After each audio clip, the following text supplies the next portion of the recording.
Hi, I'm Joy Pape, RN, CDE, nursing editor for Present Global Diabetes. And I'm here today in Atlanta, Georgia for the American Association of Diabetes Educators with Keith Campbell. He is a registered pharmacist, a CDE, and you also have another title that I don't know anybody else having a title like this. I'm a distinguished professor in diabetes care, which means I spend most of my time in the world of keeping up with diabetes. You sure do. That's why I think of you as the go-to guy. Poor Keith, if other people emails you as often as I do, you'd be in trouble with all my questions. How do you keep up?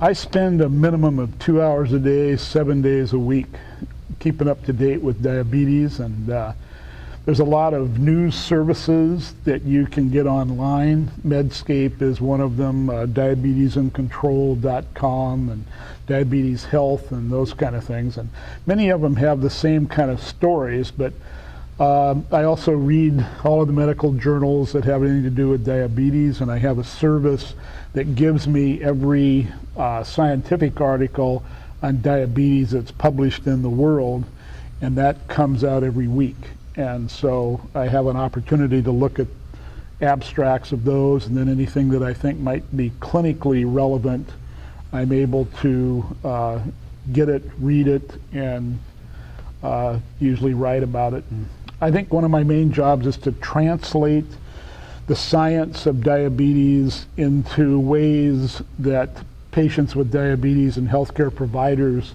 can use the material to improve the outcomes of care of patients.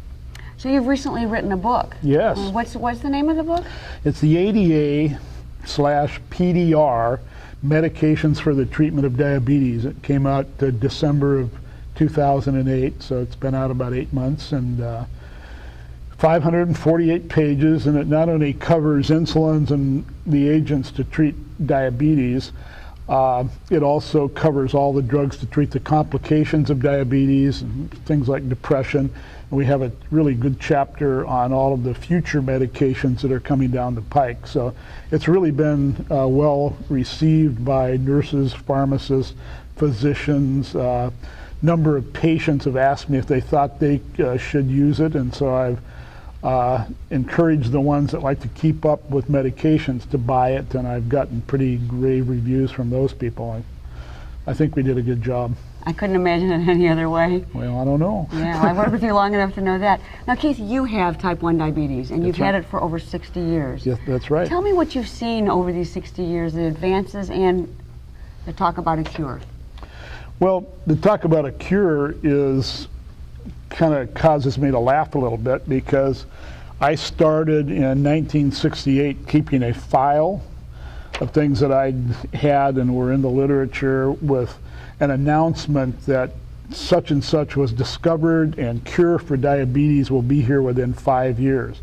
That file is now over 2.5 feet thick, and we don't have a cure, but what has happened, the things that are really important, is we have all these tools to help the patient learn about their disease and learn about themselves and to manage their diabetes. And so when I started out 60 years ago, we had 22 gauge needles that were 1 inch long, and we only shoved them in halfway.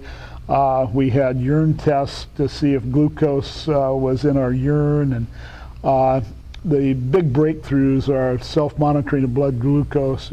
You know where you are, you know what you can do to get where you want to be, and I'm real excited about continuous glucose monitoring. I think we're with it today where we were in 1979 with self-monitoring of blood glucose. I've been on an insulin pump for 30 years, 7 months and 5 days, and that's been a who's counting, right? Yeah, real savior for me in terms of being able to adjust my insulin. And I'm kind of sorry because I was kind of skinny when I started out on it, but they encouraged you to eat a lot. They used to, yes. Keep your blood sugars under control, but so most of us gained like 25 pounds the first few years. Now they have the ability to educate you so you don't gain the weight with it, and we just have this explosion of many new drugs and a better understanding of what causes blood sugar levels to go up and down. So it's really an exciting time. I just went to a diabetes camp with teenagers and seeing them testing and, you know, and adjusting and carb counting, and Wow. you know, kind of putting it all together. It's a really exciting time to have diabetes and to take care of it. Okay, thank you so much. Well, thank you. Keep up the good work. I appreciate you having me on your program. Oh, we're thrilled. And for Present Global Diabetes, thank you. Thank you.